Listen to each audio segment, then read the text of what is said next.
Assalamualaikum warahmatullahi wabarakatuh. Kami dari kelompok 4 ingin mempresentasikan tentang pengaplikasian sistem informasi dengan perpustakaan SMA. Di kelompok kami ada Gio Safira Sejunda, Dwinta Safitri, Muhammad Rizal, dan saya sendiri Rizwan Permana, dan Jenal Suherman. Latar belakang masalah, sekolah adalah lembaga pendidikan yang sifatnya formal dan non-formal, dan informasi di mana pendirinya dilakukan oleh negara maupun swasta dengan tujuan untuk memberikan pengajaran, pengelolaan, dan mendidik para murid melalui bimbingan yang diberikan oleh para pendidik atau guru. Perpustakaan merupakan salah satu pusat informasi, sumber ilmu pengetahuan, penelitian, dan rekreasi. Hal ini dapat dilihat dari perkembangan perpustakaan dalam sejarah umat manusia yang mempunyai pesona tersendiri. Perpustakaan menjadi tempat sumber informasi dan sehingga dapat dinikmati oleh banyak siswa atau siswi. Sebuah perpustakaan memiliki beberapa tugas pokok, yaitu mengumpulkan berbagai jenis informasi, melestarikan, memelihara, dan merawat informasi yang ada, serta menyediakan informasi untuk dimanfaatkan dan diberdayakan oleh penggunanya. Peranan teknologi informasi setelah menyebar hampir di semua bidang, tidak terkecuali di bidang perpustakaan. Perpustakaan adalah institusi yang menyediakan koleksi bahan perpustakaan tertulis, tercetak, dan terekam sebagai pusat sumber informasi yang diatur menurut sistem dan aturan yang baku dan untuk keperluan pendidikan, penelitian, dan intelektual bagi siswa atau siswi. Permasalahan, walaupun perkembangan teknologi informasi sudah mulai dirasakan dalam bidang pendidikan di Indonesia, namun kebanyakan hanya berada di tingkat pendidikan perguruan tinggi. Untuk sekolah menengah atas atau disingkat SMA, dalam pengelolaan perpustakaannya kebanyakan masih menggunakan cara manual dan pengelolaannya belum terintegrasi dengan teknologi informasi. Hal ini tentunya menjadi kendala bagi siswa atau siswi yang mau meminjam buku untuk keperluan belajar maupun mengerjakan tugas. Maka dari itu dibuatlah sebuah sistem aplikasi sistem informasi perpustakaan.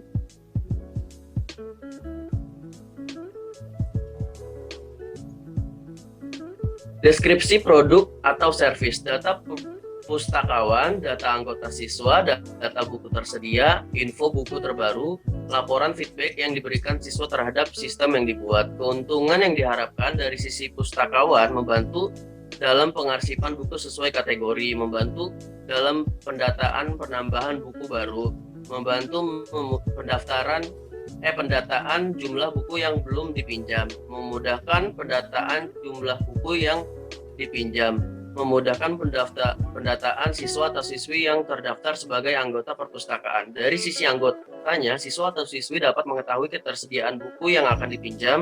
Siswa atau siswi mendapatkan informasi seputar buku baru yang diadakan atau di perpustakaan. Siswa atau siswi dapat memberi masukan. Analisa sistem berjalan.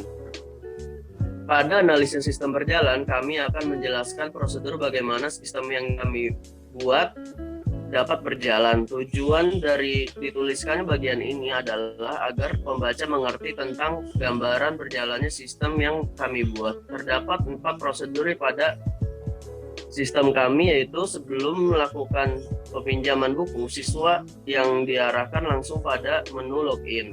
Jika siswa belum memiliki akun, siswa harus terlebih dahulu mendaftarkan diri dengan menginputkan beberapa data seperti nama, kelas, alamat, dan nomor telepon. Setelah membuatkan dan melakukan login, sistem akan menampilkan beranda yang memiliki beberapa menu konten seperti katalog, buku, data, peminjaman etc.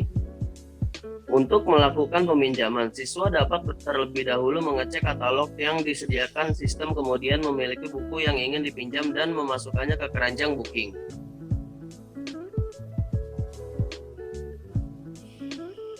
Analisa kebutuhan sistem.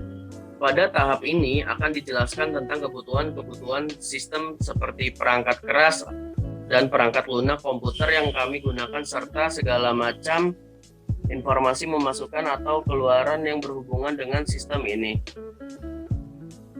Analisis kebutuhan input, analisis kebutuhan output,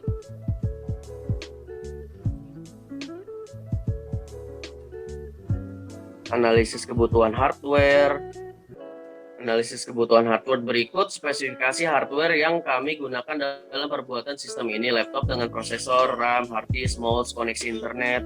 Analisis kebutuhan software seperti sistem operasi.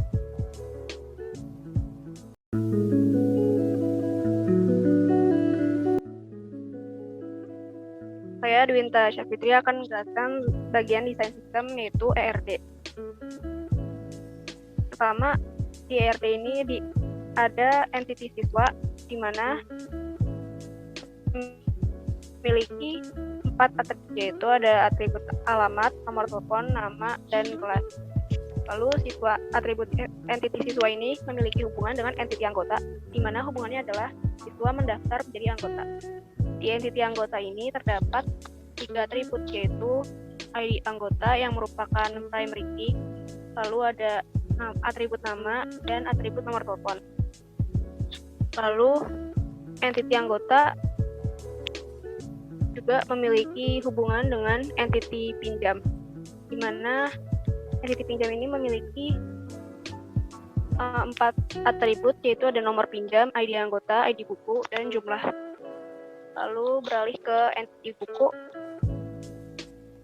Di entity buku ini terdapat 8 atribut, yaitu tahun terbit, image, dipinjam, stok, ID buku, judul, dan pengarang dan penerbit. Lalu terakhir ada entity kategori, di mana entity buku ini memiliki hubungan dengan kategori, yaitu di entity kategori ada 2 atribut, ID dan kategori. Saya Gisa Prasetya akan menjelaskan spesifikasi file pada tiap tabelnya. Yang pertama adalah spesifikasi file tabel siswa. Pada tabel siswa terdapat 4 elemen, yaitu ID siswa, nama, alamat, dan nomor telepon, dengan tipe dan panjang bytes seperti yang ada di slide. Lalu untuk primary key-nya terdapat dalam ID siswa. Nama file tabel siswa menggunakan akronim siswa.myd, lalu tipe filenya file master, panjang recordnya 118 byte, dan softwarenya menggunakan MySQL. Lalu tabel kedua adalah tabel anggota, memiliki spesifikasi file seperti berikut. Elemennya ada 3, yaitu ID anggota, nama, dan nomor telepon. Primary key-nya terdapat pada ID anggota dengan auto increment dan panjang 8 byte. Lalu nama file tabel anggota menggunakan akronim anggota.myd, menggunakan tipe file master. Panjang recordnya terdiri dari 48 bytes dengan software MySQL. Lalu yang ketiga adalah spesifikasi file buku, memiliki 7 elemen data dengan ID buku, judul, pengarang, penerbit, stok, status, dan image. Lalu ada juga tahun terbit. Primary key-nya terdapat pada ID buku dengan auto increment dan panjang 4 int. Lalu akronimnya menggunakan buku.myd. Tipe file yang digunakan adalah file master dengan panjang record 121 byte. Software yang digunakan juga MySQL. Lalu yang keempat adalah spesifikasi file pinjam dengan 4 elemen data, yaitu nomor pinjam, ID anggota, ID buku, dan jumlah. Primary key-nya terdapat pada nomor pinjam dan terdapat foreign key, yaitu ID anggota dan ID buku. Akronim yang digunakan pinjam.myd. Tipe filenya juga menggunakan file master dan softwarenya menggunakan MySQL dengan panjang record 23 byte. Lalu selanjutnya adalah tabel terakhir, yaitu tabel kategori. Menggunakan akronim kategori.myd, lalu mempunyai 2 elemen data, yaitu ID kategori dan kategori. Primary key yang digunakan adalah ID kategori. Lalu panjang records-nya terdapat 30 byte dengan software MySQL. Lalu selanjutnya adalah struktur kode. Berikut adalah struktur kode yang terdapat pada database yang telah kami buat. Pada tabel siswa terdapat primary key pada ID siswa yang membutuhkan struktur kode dengan panjang 5 byte. Struktur kode yang dipakai pada ID siswa menunjuk pada nomor urut siswa. Lalu selanjutnya ada ID anggota yang menggunakan primary key pada tabel anggota. Struktur kode ID anggota dibuat dengan 3 huruf, yaitu AGT, menunjuk pada kata anggota, dan 5 angka yang menunjuk pada anggota nomor 1007. Lalu pada tabel buku, terdapat primary key ID buku dengan 2 huruf dan 6 angka. Huruf BK singkatan dari kata buku dan 6 angka lainnya menunjuk pada buku 107. Lalu yang selanjutnya adalah pada tabel pinjam, terdapat primary key ID pinjam dengan 4 bytes. Keterangannya menggunakan nomor urut pinjam ke-81. Lalu ID anggota lainnya yaitu ID kategori KG001. Keterangannya menunjuk pada kategori. Lalu 3 angka lainnya menunjuk pada kategori ke-1. Perkenalkan, nama saya Muhammad Rizal. Saya akan menjelaskan desain antarmuka. Desain antarmuka di sini, jika punya akun baru, maka kita akan membuat akun baru terlebih dahulu dengan mengisi nama, nomor telepon, password, dan masukkan password kembali. Jika sudah mempunyai akun, maka tinggal masukkan nomor telepon dan password.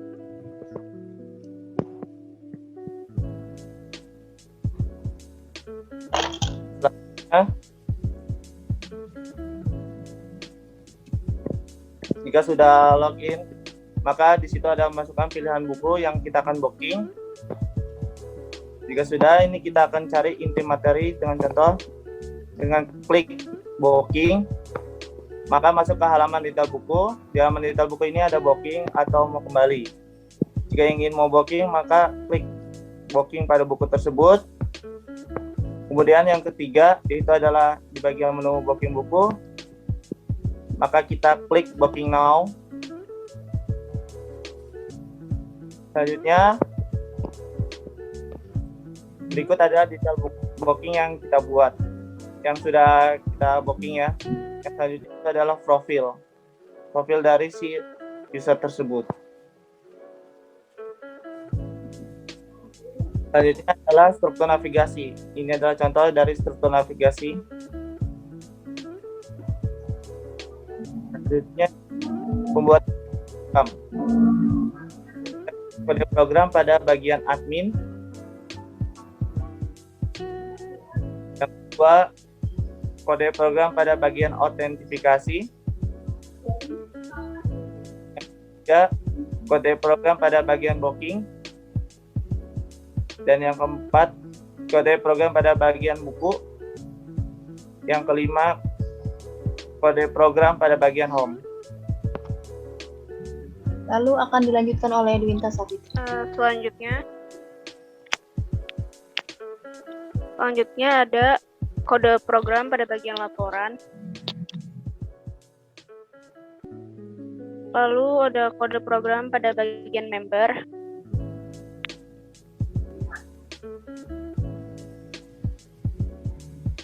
Selanjutnya kode program bagian pinjam. Ada bagian kode program super user.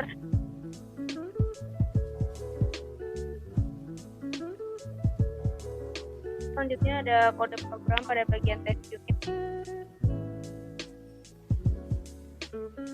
Yang ini merupakan kode program pada bagian user.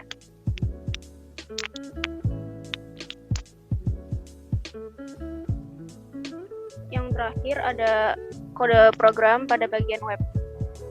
Bagian pengujian akan disebutkan oleh General Di sini Flow. terdapat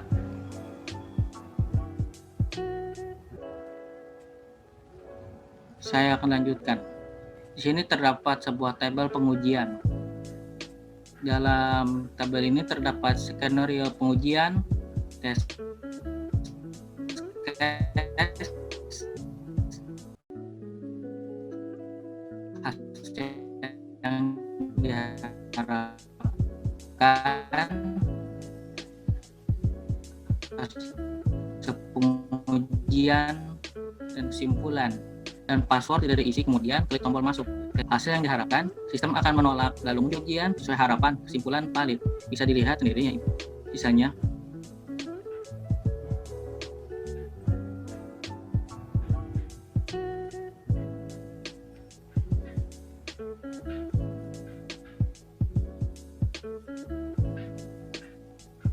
Pemeliharaan sistem. Pemeliharaan sendiri memiliki definisi berupa kegiatan yang dilakukan untuk menjaga sesuatu agar tetap berada dalam kondisi baik. Kurang lebih, pemeliharaan sistem pun memiliki tujuan yang sama. Hanya bedanya kita menjaga sistem informasi yang kita kembangkan agar tetap dalam kondisi baik dan memperbarui sistem tersebut agar mengikuti perkembangan zaman. Sistem perlu dipelihara karena beberapa hal, yaitu kesalahan-kesalahan yang sistem munculkan dan diperbaiki, adanya permintaan klien tentang perbaruan sistem, perlunya peningkatan sistem, adanya pengaruh lingkungan luar seperti pesaing bisnis atau perkembangan zaman yang semakin maju, membuat suatu sistem harus selalu diperbarui agar tidak ketinggalan zaman.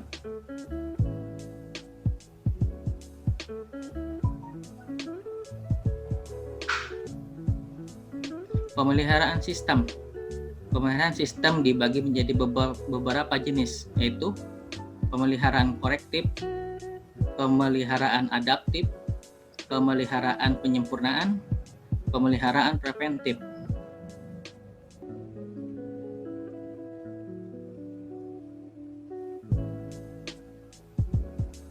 Pemeliharaan sistem.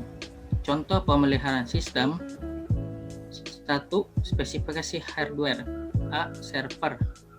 1. Laptop. 2. Prosesor. 3. RAM. 4. Hard disk. 5. mouse. 6. Koneksi internet. B. Clean. 1. Laptop. 2. Prosesor. 3. RAM. 4. Hard disk. 5. mouse. 6. Koneksi internet.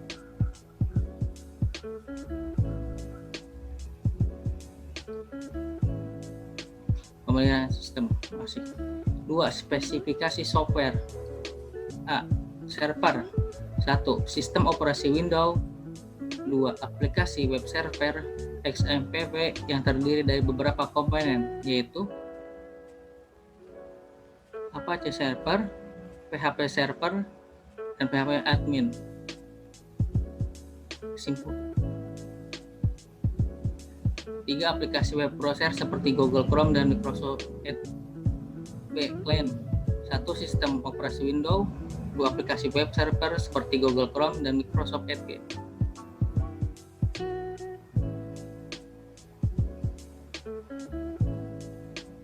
Kesimpulan dan saran. Kesimpulan. Setelah membaca seluruh bab yang ada di makalah ini, dapat disimpulkan bahwa teknologi sistem informasi masih belum merata dalam bidang pendidikan, seperti halnya dalam pengelolaan perpustakaan yang masih dikelola secara manual, yang rata-rata masih banyak dilakukan sekolah SMA.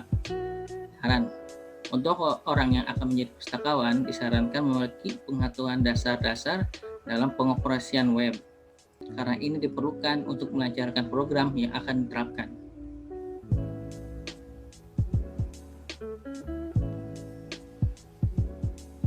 Sekian dari kelompok kami, kurang lebihnya mohon maaf. Wassalamualaikum warahmatullahi wabarakatuh.